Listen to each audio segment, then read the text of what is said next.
कैसे हमारी अब स्ट्रेटेजी होनी चाहिए, क्योंकि ये बहुत ही क्रूशियल टाइम आप लोगों का स्टार्ट हो चुका है। कैसे हमें आने वाले समय में अपना बेस्ट करना है और कैसे हम लोग जो है 99 परसेंटाइल पहले अटेम्प्ट में ही लाने की कोशिश करें। अगर आप चाहते हो नहीं मेरे को एडवांस ही, बस मेरे को तो केवल एडवांस ही करना है, तो भाई साहब वो इस वीडियो को यहीं पे छोड़ दे। इसमें सबसे पहला इशू जो बच्चे के सामने आता है वो आता है सर मेरे बैकलॉग है, तो मैं क्या करूं, क्या मैं छोड़ दूं?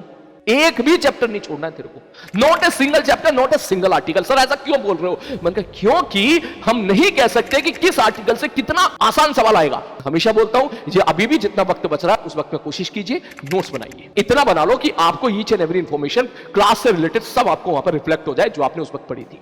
बैकलॉग खत्म करने का सबसे बड़ा तरीका मंजिल सीरीज में जाइए और अपने बैकलॉग कंप्लीट कीजिए। कोई भी चैप्टर नहीं छोड़ना है, याद रखना मेरी बात। तो अगर तुम एक बार पेपर देके घर आ गए हो और पेपर को भूल जा रहे हो तो उस पेपर के देने का कोई लाभ नहीं है।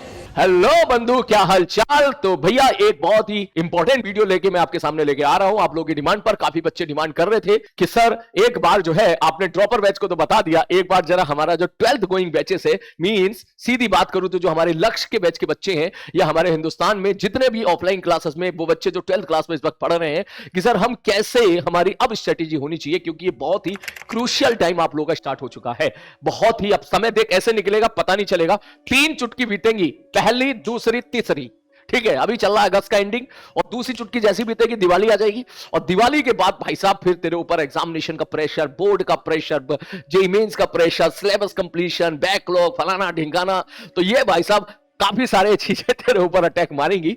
तो इसलिए ये बिल्कुल सही वक्त है कि हम लोग एक बार यहां पर डिस्कस कर लें कि कैसे हमें आने वाले समय में अपना बेस्ट करना है और कैसे हम लोग जो है 99 परसेंटाइल पहले अटेम्प्ट में ही लाने की कोशिश करें, कैसे हम लोग 99 परसेंटाइल ला सकते हैं। तो पहली बात तो यह है, मैं चीज क्लियर कर दूं कि मैं ये वीडियो बना रहा हूं उन बच्चों के लिए जो इस टाइम लक्ष्य बैच में है, या उन बच्चों के लिए जो बच्चे इस टाइम पे 12th क्लास में हैं, कहीं भी ऑफलाइन क्लासेस में या कहीं भी ऑनलाइन क्लासेस में पढ़ रहे हैं, बढ़िया तरीके से मेहनत कर रहे हैं। ये वीडियो उन बच्चों के लिए बना रहा हूं, ड्रॉपर के लिए नहीं बना रहा हूं, लेकिन ड्रॉपर वाले चाहे तो इस वीडियो को देख सकते हैं, उनको भी कुछ ना कुछ सीखने के लिए डेफिनेटली मिलेगा। ठीक है सर जी, ओके। तो भैया देख यहां पे ये मोमेंट जो चल रहा है अभी तेरा, ऐसा चल रहा है कि अगस्त है, उसके बाद आने वाला जो टाइम है सितंबर, अक्टूबर, नवंबर, दिसंबर, जैसे जैसे वक्त आगे बीतता चला जाएगा वैसे वैसे जाहिर सी बात है कि आपको वो प्रेशर बढ़ता चला जाएगा। तो यहां पर सबसे पहला पड़ाव क्या है आपका, एक बार आपको ये देखना पड़ेगा कि सर सबसे पहला पड़ाव हमें बोर्ड से पहले भी हमें जिस चीज को सबसे पहले फेस करना है वो है हमारा जनवरी अटेम्प्ट। ठीक, और जो जनवरी अटेम्प्ट है वो बेसिकली बहुत ही महत्वपूर्ण है। अगर आपने बढ़िया तरीके से आगे आने वाला जो 5-6 महीने का वक्त है, अगर आपने बढ़िया तरीके से यूटिलाइज कर लिया तो कोई बड़ी बात नहीं है कि आप 99 परसेंटाइल अपने फर्स्ट अटेम्प्ट में ही लेके आ जाओ। क्लियर है? तो बस आज की जो वीडियो है वो इसी बात को लेके है कि कैसे 99 परसेंटाइल हम लोग जा पाएं, किस प्रकार से। मैं हर तरह के बच्चों के बारे में बात करूंगा, जैसे कि आप सब लोग जो हैं अपने रेस्पेक्टिव कोचिंग इंस्टीट्यूट में पढ़ रहे होंगे, कुछ हमारे लक्ष्य बैच में भी हैं, वो सारे बच्चे अब तक आपको एक बेसिक आइडिया तो लग गया होगा।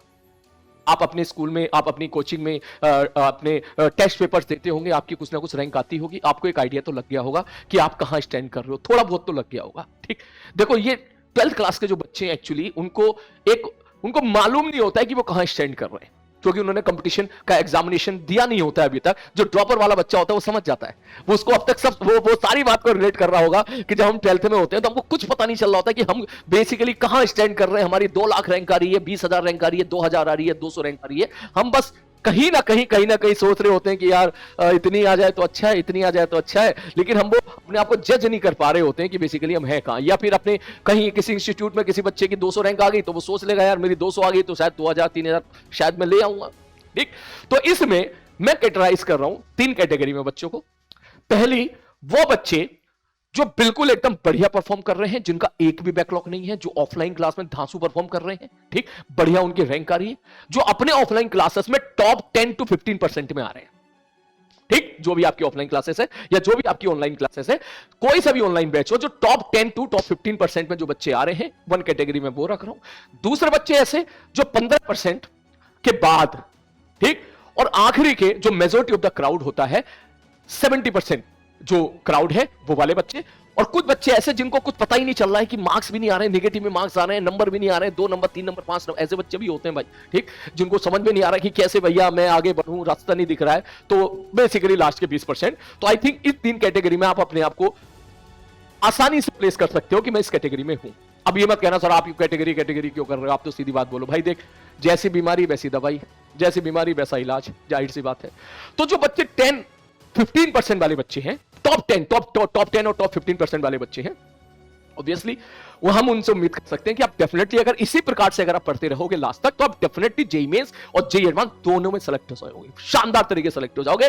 तो उनको तो मैं यही बोलूंगा कि जो आपके सर बोले ब्लाइंडली फॉलो करते चले जाओ। यस, आप अपनी एडवांस की प्रिपरेशन को बिल्कुल मत रोकिएगा, आप बढ़िया तरीके से अपनी प्रिपरेशन को कंटिन्यू करते रहिए, उसी प्रकार से सवाल लगाते रहिए, क्योंकि आप अभी तक अपने आप को प्रूव करते आए हो, तो दैट मींस आगे भी आप इसी प्रकार से आपकी जर्नी बढ़िया तरीके से चलती रहेगी। आप ऐसे ही मेहनत करते रहें, ज्यादा से ज्यादा सवाल लगाते रहें और प्रॉपर बैलेंस वे में सवाल लगाइए, एडवांस भी और मेंस भी दोनों को साथ लेके चलिए गए वहां पर। क्योंकि मेरे भाई यही एक बहुत अच्छा वक्त है जब आप कोई पर्टिकुलर चैप्टर पढ़ रहे होते हो, तो उस पर्टिकुलर चैप्टर की डिटेल में जब डीप में जब चैप्टर पढ़ रहे होते हो तब हम उसकी डीप में बहुत ज्यादा जाते हैं, ठीक। तो तब वहां पर एक बड़े बड़े अच्छे अच्छे सवाल भी हम लोग बहुत आसानी से क्रैक करके निकल जाते हैं। तो आप अपनी पढ़ाई बिल्कुल ना रोकिएगा, बिल्कुल प्रिपरेशन शानदार तरीके से जेईई मेंस और जेईई एडवांस ओरिएंटेड होकर पढ़िएगा, ओनली जेईई मेंस ओरिएंटेड होकर मत पढ़िएगा।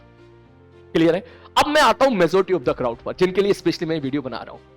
वो बच्चे जो कि कहीं ना कहीं बैकलॉग से परेशान हैं, जिनके कुछ 11th क्लास के बैकलॉग हैं, ठीक। वो बच्चे जो अपने स्कूल में परफॉर्म करते हैं या अपने टेस्ट में, जो आपकी कोचिंग इंस्टीट्यूट के टेस्ट हैं, आप उसमें परफॉर्म करते हो और वो एक एवरेज परफॉर्म कर रहे हैं। एवरेज, हम ये नहीं कह सकते कि वो अच्छा परफॉर्म कर रहे हैं, हम ये भी नहीं कह सकते कि वो खराब परफॉर्म कर रहे हैं, वो एवरेज परफॉर्म कर रहे हैं। जो कि मुझे लगता है कि 80% 70% क्राउड जो होता है बच्चों का, मेजॉरिटी वो एवरेज बच्चों का ही होता है। तो उसमें जो सही दिशा में, सही वक्त पर, सही मेहनत करके निकल जाता है, वो भैया बड़े प्यार से सेलेक्ट हो जाता है। सीधी सी बात है, सही वक्त पर सही गाइडेंस मिल जाए कि भाई देख ऐसे करना है, देख भाई ये पढ़ना है, ये नहीं पढ़ना है, सही वक्त पर, ठीक।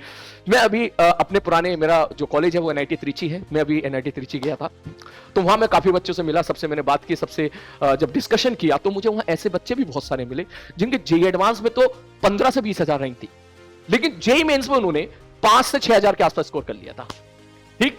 तो जेईई में तो 5 से 6 हजार का स्कोर उन्होंने कर लिया, तो जेईई एडवांस में ठीक है, पेपर उनका किसी कारणवश बिगड़ गया या कोई भी रीजन हो, तो लेकिन बढ़िया एनआईटी त्रिची कॉलेज पहुंच गया। आप जानते हो एनआईटी त्रिची शानदार कॉलेज है, हिंदुस्तान का और टॉप 10 में हमेशा आता है। तो दैट मींस मैं ये वीडियो इसी बात को ध्यान में रख के बना रहा हूं कि जितने भी बच्चे यहां पर इस वीडियो को सुन रहे हैं, उनके 11th क्लास का बैकलॉग है या फिर उनको कुछ चैप्टर छूट गए हैं या फिर जो है उनको समझ में नहीं आ रहा है कि मैं अपनी जर्नी को आगे कैसे चलाऊं, और भाई साहब उनका भी टारगेट है, वो खुद इस बात को मान चुके हैं कि सर मैं चाहता हूं कि सबसे पहले मैं जेईई मेंस 1 को फोड़ूं, मेरा टारगेट यही है।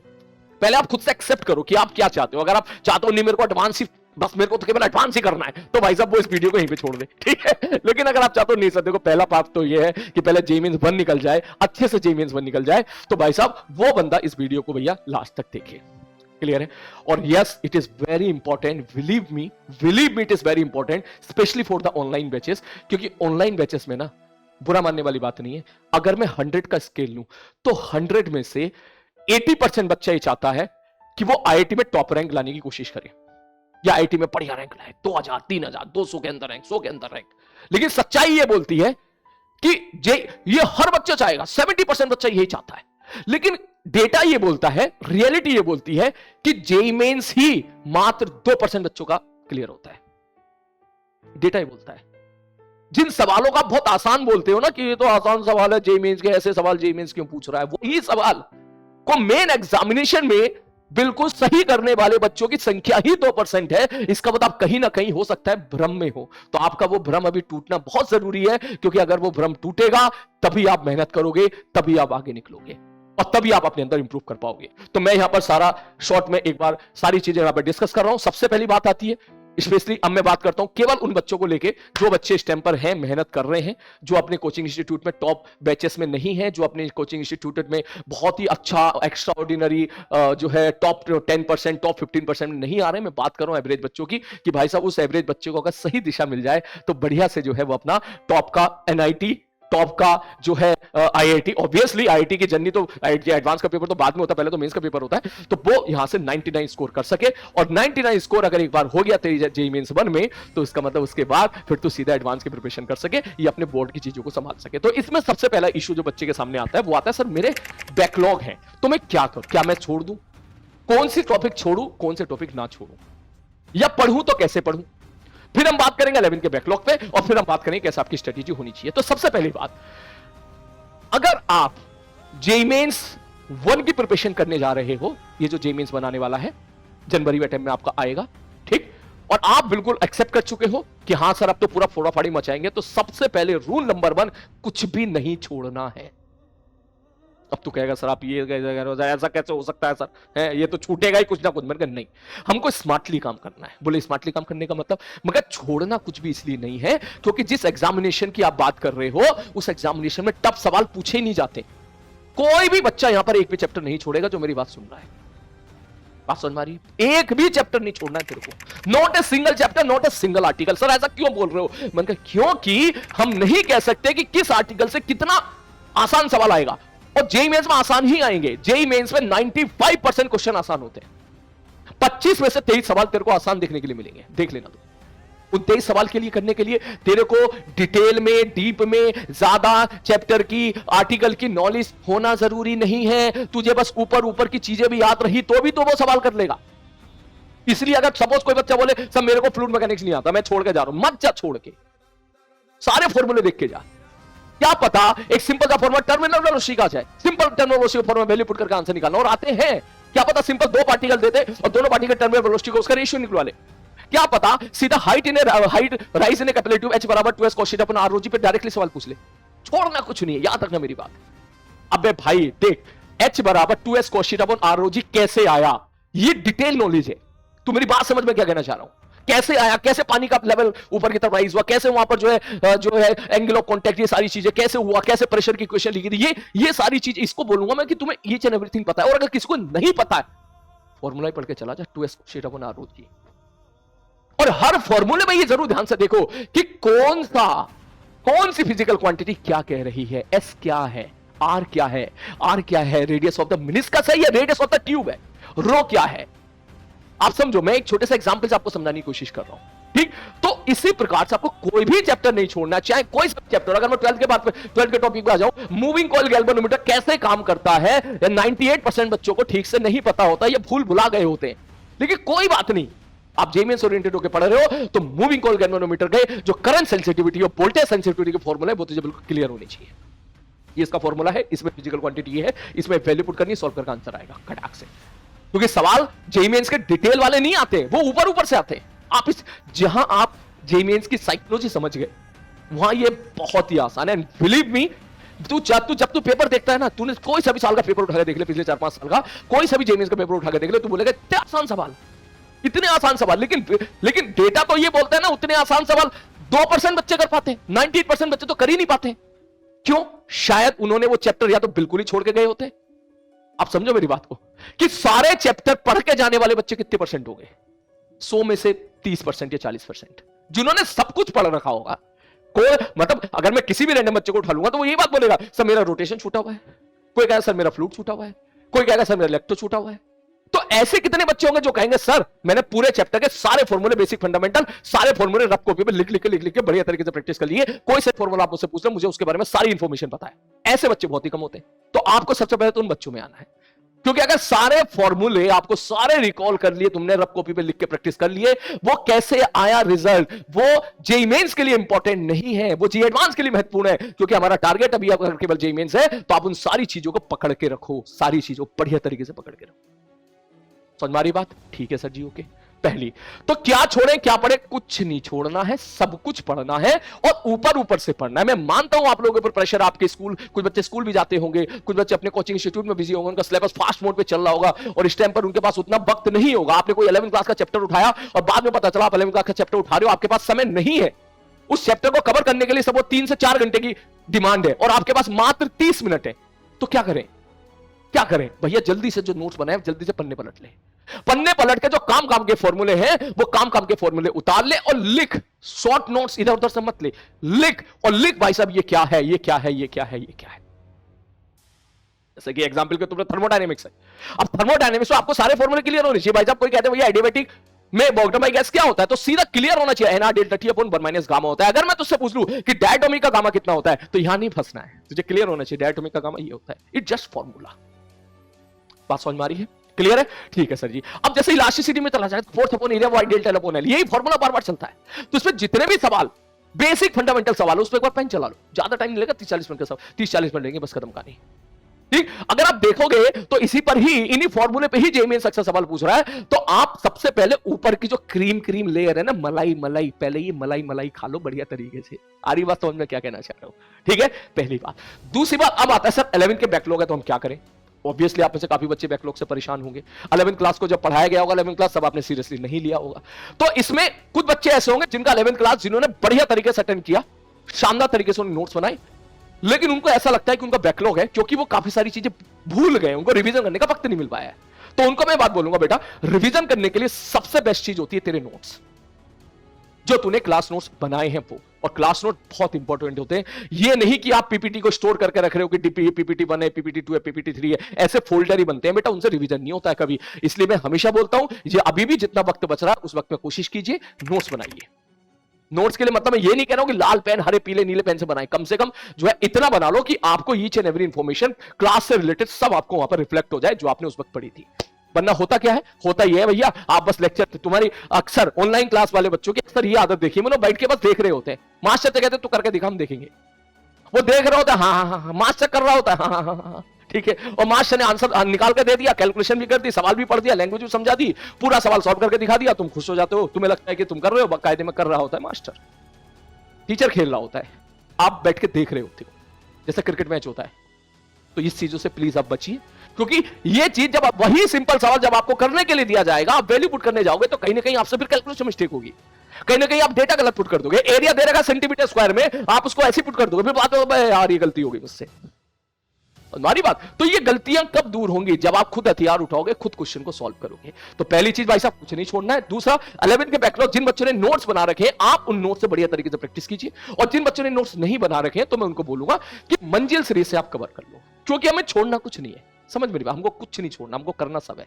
मंजिल सीरीज में हमने सारे चैप्टर्स कवर करवा रखे हैं अच्छे तरीके से। आप मंजिल सीरीज में जाइए, 3 जो भी 6 घंटा, 7 घंटा, 8 घंटे का लेक्चर आपको दिखेगा, 1 घंटे ये कोई भी एक चैप्टर, उसको आराम से, ये नहीं कि एक ही दिन में नहीं, मतलब उल्टी कर दोगे, ठीक है। अपने हिसाब से स्केड्यूल बनाओ, आप देखो कि आपके कौन कौन से 11 क्लास के बैकलॉग है। कोई बच्चा बोला है सर मेरा सेंट थॉमस का बैकलॉग है, लिख ले भाई सेंट थॉमस। रोटेशन का बैकलॉग है भाई, लिख ले रोटेशन है, रोटेशन का बैकलॉग है। अब रोटेशन की मंजिल सीरीज जैसे कि मैंने ले रखी है, वहां 12 घंटे में ऑलमोस्ट रोटेशन को मैंने कंप्लीट करा रखा था, बेसिक फंडामेंटल्स के सारे क्लियर कर रखे हैं वहां पर, ठीक। तो अब आप टाइम निकालो भैया, मंजिल सीरीज का ये 10 घंटे का लेक्चर है, तो आराम से उसको डेढ़ घंटा किसी तरह एफर्ट तो मानना ही पड़ेगा, बिना एफर्ट मारे काम नहीं चलेगा। और ये एफर्ट मानने का अभी सबसे बढ़िया वक्त है, क्योंकि बाद में आप बोर्ड की तरफ ज्यादा इंक्लाइन होते चले जाओगे, स्कूल में भी आपके प्री बोर्ड स्टार्ट हो जाएंगे, तो आपके उस वक्त नहीं मिलेगा समय। आप मानो मेरी बात को, अभी सबसे बढ़िया समय है, किसी प्रकार से थोड़ा सा समय निकाले, आधा घंटा निकाले, चाहे 1 घंटा निकाले। मैं ये नहीं कह रहा हूं कि आप डिटेल में जाके पढ़ो, नहीं नहीं नहीं, किसी के पास बैकलॉग है, 11 का बैकलॉग है और उसके पास समय नहीं है, ज्यादा समय नहीं है उसको बढ़िया तरीके से कंप्लीट करने का, सारे लेक्चर अटेंड करने का वक्त नहीं है, तो मंजिल से कर ले। और मंजिल से अटेंड करने का भी समय नहीं है, तो हमने वहां पे माइंड मैप सीरीज नाम से सारे लेक्चर को 1-1 घंटे में हम लोगों ने वहां पे रिवाइज करा है, वही कर ले। क्यों? क्योंकि जेईई मेंस तो बहुत आसान सवाल पूछता है। अगर आप ब्लैंक माइंड से जाओगे तो कुछ भी नहीं कर पाओगे, और अगर चैप्टर्स के मोटे मोटे फॉर्मूले ही याद करके चले जाओ तो आप सवाल कर लो। रोटेशन किसी को नहीं आता, ठीक है, नहीं आता मान लिया भाई, लेकिन पार्टिकल का angular momentum r cross m भी होता है, ये तो तुझे पता होना चाहिए ना।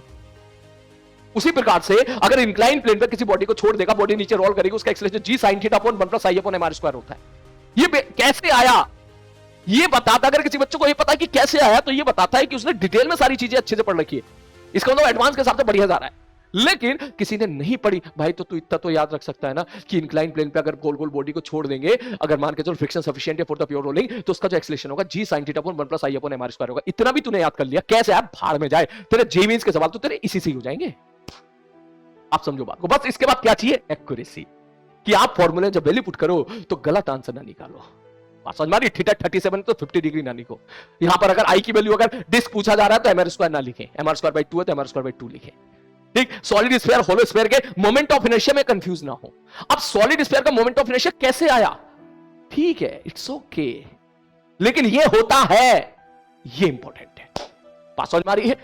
एडवांस डिटेल में चीजें पूछता है, चैप्टर्स को मिक्स करके सवाल पूछता है, किसी भी चैप्टर को कहीं भी मिक्स कर देगा, इलेक्ट्रोस्टैटिक्स में रोटेशन को ऐड कर देगा, ठीक। लेकिन जेईई मेंस तो डायरेक्टली उसी पर्टिकुलर चैप्टर से ही पूछता है, वो मिक्स नहीं करेगा। तो देख लेना, जेईई मेंस के maximum 99% question directly formula based होते हैं।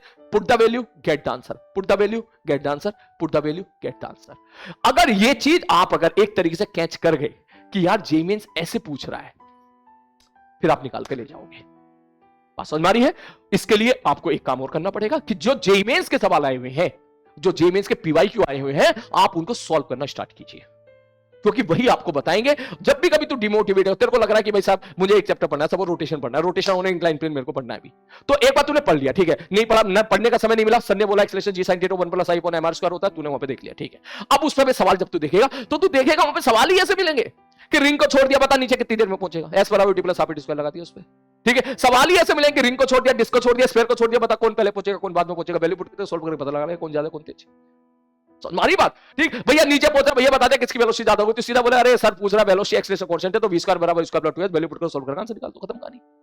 आप समझो मेरी बात को, ठीक। तो इसका मतलब ऐसे आप अपने बैकलॉग खत्म कीजिएगा। मैं इसको समराइज करता हूं। बैकलॉग खत्म करने का सबसे बड़ा तरीका मंजिल सीरीज में जाइए और अपने बैकलॉग की कंप्लीट कीजिए। कोई भी चैप्टर नहीं छोड़ना है, याद रखना मेरी बात।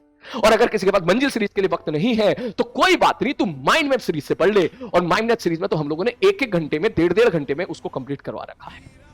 और अगर कोई कहे साहब मेरे पास तो माइंड मैप के लिए भी टाइम नहीं है, तो गलत बात है भाई, टाइम निकालो। नहीं तो एटलीस्ट आप इतना तो करो कि उस चैप्टर से रिलेटेड सारे फॉर्मूले को एज इट इज याद कर लो, बिना ये सोचे समझे कि फॉर्मूला आया कैसे है, क्योंकि आपके पास वक्त नहीं है ये जानने का कि वो आया कैसे है। जब पूरे साल 11वीं क्लास में पढ़ाया था कि आया कैसे है, तब तो आप उसको नहीं पढ़ पाए, तो ऑब्वियसली अब तो नहीं पढ़ पाओगे, क्योंकि अब तो आपके पास 12th का भी प्रेशर है।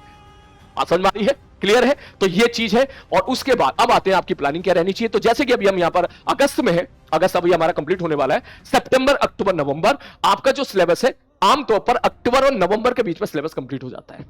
आमतौर पर हर जगह पर अक्टूबर और नवंबर के बीच में, किसी का October first week, October second week, अक्टूबर लास्ट, नवंबर फर्स्ट वीक, नवंबर सेकंड वीक, डिपेंड्स कि आपके बैच कब स्टार्ट हुए हैं। ठीक है भैया, इस दौरान आपका सब सिलेबस कंप्लीट हो जाएगा। ओके, इसके बाद अगर तू बात देखेगा तो जब तू जेईई मेंस 1 देने जाएगा तो इसमें तेरे पास 50 से 60 दिन होंगे।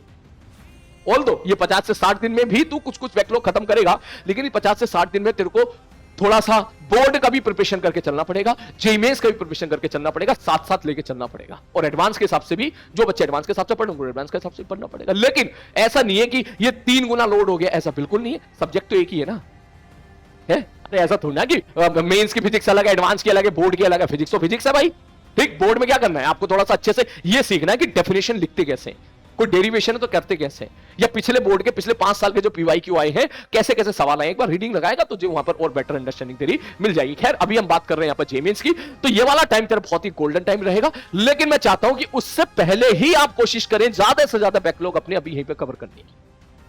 बात समझ में आ रही है? ठीक है सर जी। इसके बाद अब आपका आएगा जेईई मेंस 1। जेईई मेंस 1 आपका रहेगा जनवरी में। और मैं चाहता हूं कि जेईई मेंस 1 जिन बच्चों के 11 के बैकलॉग हैं, जिन बच्चों को जो है 11 से डर लगता है, वो कम से कम वो फॉर्मूला ही पढ़ के चले जाएं, ताकि आप उससे रिलेटेड जितने सवाल है वो यहां पे करके ले जाएं। और एक बात ध्यान रखना, अगर कोई सवाल टफ आता है तो टफ है तो सबके लिए टफ है। हमारी बात, तो ओवरऑल परसेंटाइल तेरी वहीं कम हो जाएगी। बस आप पता कहां जीत सकते हो। जो बच्चे बैकलॉग, जिन बच्चों के बैकलॉग है, जिन बच्चों का 11 खराब है, वो किस जगह पर हिट कर सकता है, पता किस जगह पे वो जीत सकता है। वो अभी भी जीत सकता है इस वक्त, इस जगह पे कि 25 सवाल उसको करने हैं और 11वीं क्लास के सपोज 12-13 सवाल आए, मान के चल, तो 13 में से तुम्हें 10 अगर तुझे आते हैं, 10 तेरे फॉर्मूला बेस्ड सवाल आए, तो 10 के 10 सही होने चाहिए, वहां तू जीत जाएगा। और हमारी बात, अक्सर बच्चे क्या करते हैं, भैया हाँ सर 10 सवाल तुम्हें कर सकता था, करने गए तो पता चला कि 13 में से 10 कर सकता था, तो 6 ही करे, 4 गलत कर दिए। होता ये है, 6 ही सवाल सही करा, 4 गलत कर दिए, 4 की निगेटिव मार गई, एक और खा गया, तो पता चला 5 सवाल सही हुए। 5 तूने 11th में सही करे, 5 तूने 12th में सही किया, 10 सवाल सही किया, नंबर आ रहे हैं 40। उसी प्रकार का सबका सारा केस चल रहा है, केमिस्ट्री में भी 40, मैथ्स में भी 40 और फिजिक्स में भी 40। 120 के आसपास का तेरा स्कोर बना और बाद में पता चला 120 मार्क्स पर रैंक आ रही है तेरी 3.5 lakh, 2.5 lakh, 1.5 lakh, depends. I hope आप मेरा पॉइंट समझ गए होंगे। तो अब इस चीज के लिए क्या करना पड़ेगा, इस चीज के लिए अब थोड़ी सी मेहनत करनी पड़ेगी, आपको अपनी कैलकुलेशन को इंप्रूव करना पड़ेगा। अक्सर मैंने देखा काफी बच्चे कैलकुलेशन मिस्टेक की वजह से निपट जाते हैं, उनका वो एक्सपेक्टेड रिजल्ट नहीं आ पाता है, क्योंकि भाई साहब उनकी कैलकुलेशन बड़ी खराब होती है। तो आप इस कमी को निकालो, इस कमी को फाइंड आउट करो कि आप जो भी पेपर देते हो, भैया देखो उस पेपर में आप गलती क्यों कर, मार्क्स क्यों नहीं स्कोर कर पा रहे हो। कभी कभी बच्चे मैसेज करके पूछते सर आता सब है और जो है समझ में भी क्लास में सब आता है, ठीक, और सर जो है क्वेश्चन भी लगा लेते हैं, एचसीबी भी लगा लेते हैं हम लोग, सारे सवाल भी पीवाईक्यू भी बन जाते हैं, लेकिन जब एग्जाम में जाते हैं तो सर वहां पे मार्क्स नहीं आते। अब क्या करें? मैंने कहा तो भैया जो एग्जाम में मार्क्स नहीं आ रहे हैं ना, तो कहां गलती हुई है वो सवाल, वो एक बार तो अगर तुम एक बार पेपर देके घर आ गए हो, पेपर को भूल जा रहे हो, तो उस पेपर के देने का कोई लाभ नहीं है। आप ये मान लो इस बात को, ठीक है, कि आप किसी इंस्टीट्यूट में पढ़ रहे हो, आपने उसका पेपर दिया, पेपर देने के बाद फिर संडे को पेपर दिया, शाम को आया भाई अब मस्ती करेगा, मजे करेगा, अब तो ठीक है मजे ही मजे, 4 चौपाल बैठा ली और अगले दिन क्लास चालू हो गई और पता चला 3 दिन के बाद पेपर का रिजल्ट आ रहा है और रिजल्ट देख ले मार्क्स कम आए हैं, थोड़ा दुखी हो गए, 2 दिन 3 दिन दुखी हो गए और फिर चौथे दिन फिर से जो है अपना काम में लग गए। कोई फायदा नहीं इस चीज का, जब तक आप ये ना देखो कि मेरे मार्क्स कम क्यों आए हैं। बहुत जरूरी है, गलती कहां हुई है। वही पेपर अगर मैं घर पे बैठ के सॉल्व करूं तो 100 में से 80 नंबर निकाल पा रहा हूं, और वही पेपर अगर मैं जेईई मेंस के जो जेईई मेंस लेवल का हो या जेईई एडवांस लेवल का हो, वही पेपर अगर मैं सपोज एग्जाम में करने जा रहा हूं तो मेरे 30 नंबर 35 नंबर आ रहे हैं, तो डिफरेंस क्यों है? ये डिफरेंस मास्टर नहीं बता पाएगा, ये डिफरेंस मेरे भाई तेरे को खुद ही निकालना पड़ेगा। और डिफरेंस के लिए क्या होता है, एक बार पेपर को जरूर ओवरव्यू करें, जरूर करें, लाल पेन लें और लाल पेन लेकर उस पेपर पे एक एक सवाल को सॉल्व करें और फिर आप देखें कि कौन सा सवाल गलत हुआ, क्यों गलत हुआ, उसको लिखें। तेरी गलती देख कैसे निकल के आएगी। सवाल गलत पढ़ लिया था, फॉर्मूला भूल गया था, कैलकुलेशन मिस्टेक कर दी थी, वैल्यू गलत पुट कर दी थी, गोला गलत पुट कर दिया था। सोच अगर तेरे 5 सवाल ऐसे निकल के आ गए जिसका आंसर तू ये लिख रहा है कि ये सवाल मैं इसलिए नहीं कर पाई क्योंकि फॉर्मूला भूल गया था, इसका मतलब पॉइंट नंबर 1, तुझे फॉर्मूला सबका क्लियर होने चाहिए, फिर तुझे अपनी कमी पता चलेगी। तुझे अगर ये दिख गया कि भाई साहब मैंने 6-7 सवाल तो ऐसे निपटा दिए जो मैंने गलत पढ़े थे और कहीं ना कहीं पूछा कुछ और था, निकाल कुछ और दिया, तो इसका मतलब अगली बार जब आप घर पे बैठ के क्वेश्चन की प्रैक्टिस करो तो बढ़िया तरीके से आराम से इत्मीनान से क्वेश्चन को पढ़ो कि पूछा क्या है और गिवन क्या है। अगर कोई बच्चा बोले समय 3 सवाल इसलिए गलत हो कि मेरी कैलकुलेशन खराब गड़बड़ हो गई, आंसर नहीं आ रहा कैलकुलेशन, इसका मतलब आपको अपनी कैलकुलेशन इंप्रूव करनी है। और वैसे भी 12th में एक होता है चैप्टर मॉडर्न फिजिक्स और एक होता है तुम्हारा ईएमआई एसी अल्टरनेटिव करंट, इसमें कैलकुलेशन बहुत ज्यादा होती है, तो ऐसे चैप्टर्स के साथ जरूर खेलें क्योंकि चैप्टर आपकी कैलकुलेशन बहुत इंप्रूव कराएगा। आप डरे नहीं कि फॉर्मूला तो पता है सब वैल्यू पुट करके निकाल दूंगा, मेरे भाई फॉर्मूला पता है वैल्यू पुट करके निकाल देगा। इस दोनों बातों के बीच में ही कम से कम 80% बच्चे गायब हो जाते हैं। फॉर्मूला पता है, वैल्यू पुट करके आंसर निकाल दूंगा, इनके बीच में 80% बच्चे, 80 के 90% बच्चे गायब हो जाते हैं, मतलब वो वहां तक पहुंच ही नहीं पाते हैं। क्यों? क्योंकि मास्टर ने उनको फॉर्मूले वैल्यू पुट कर करके सॉल्व कर करके दिखाया होता है, उनको लगता है ये सिंपल सवाल है, वैल्यू पुट करके निकाल लेंगे, और जब निकालने जाते हैं तो कहीं ना कहीं गलती हो जाती है। ये मैं नहीं बोल रहा हूं, ये डेटा बोल रहा है, तभी तो 2% बच्चे सिलेक्ट होते हैं। तो आप इन कमियों पे बेटा काम कीजिए, और उसके बाद जो है अभी के लिए मैं आपसे बोलूंगा कि कोशिश कीजिए कि फर्स्ट अटेम्प्ट में ही सब कुछ बढ़िया बढ़िया हो जाए, कोशिश कीजिएगा। और मान लो भैया किसी के साथ सपोज भगवान ना करे ऐसा हो, किसी का फर्स्ट अटेम्प्ट थोड़ा सा उसके एक्सपेक्टेशन के हिसाब से नहीं गया, तो सोच उसके बाद तुझे कितना टाइम मिलेगा, फरवरी, मार्च, अप्रैल, इसमें 1 महीना तो अपने बोर्ड के लिए निकाल दे, फिर भी तेरे को कम से कम 30 से 40 दिन और मिल जाएंगे, यहां पर इफेक्टिवली 30 से 40 दिन मिल जाएंगे, जिसमें तू जेईई मेंस 1 में अपनी पूरी कमी कसर जो बची कुची रह गई है उस पर वर्कआउट कर सकता है, और उस पर वर्कआउट करेगा तो फिर तू यहां फोड़ा फाड़ी मचा सकता है। अब ये बच्चे बोले सर हम एडवांस कैसे निकालें? अब भाई देखिए, देखना अप्रैल के बाद, अप्रैल फर्स्ट वीक में जेईई मेंस 1 होता है, इस वक्त तेरा बोर्ड भी खत्म हो गया होगा। जेईई मेंस 1 अक्सर अप्रैल के फर्स्ट वीक में होता है, और मई के 3rd वीक में अक्सर जेईई एडवांस होता है, तो 3 वीक, 3 + 3 6 वीक हो गया, तो अप्रोक्सीमेटली 40 से 50 दिन आपको मिलेंगे।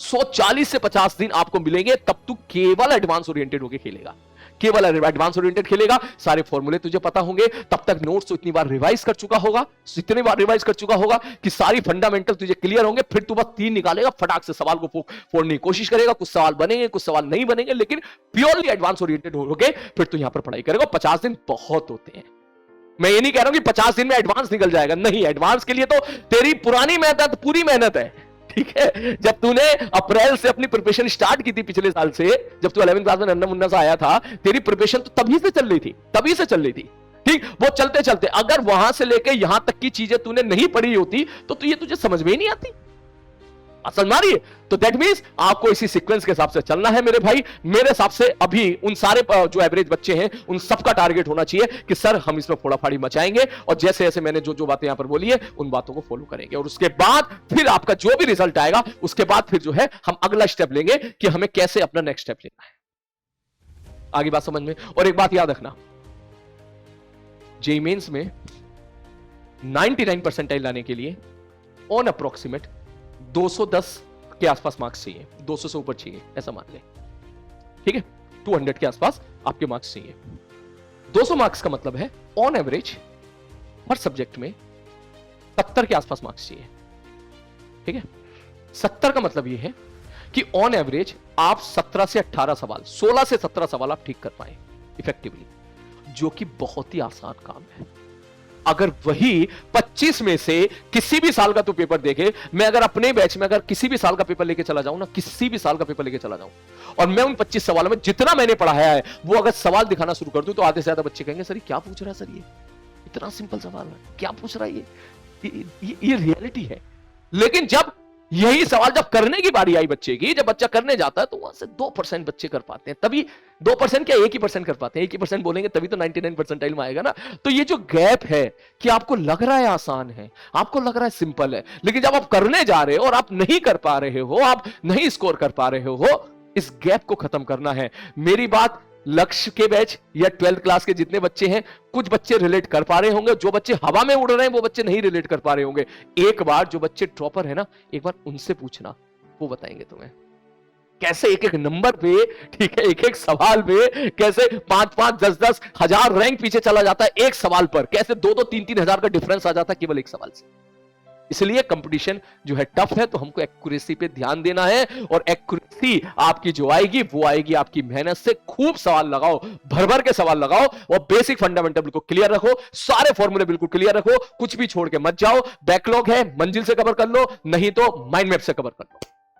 क्लियर है? तो बस अभी के लिए इतना ही, बाद में मिलेंगे कभी किसी दूसरी वीडियो पर। तब तक आप मुझे नीचे सारे के सारे बच्चे कमेंट बॉक्स में टाइप करें कि यस सर, आपने जैसा बोला हम वैसा ही फॉलो करेंगे।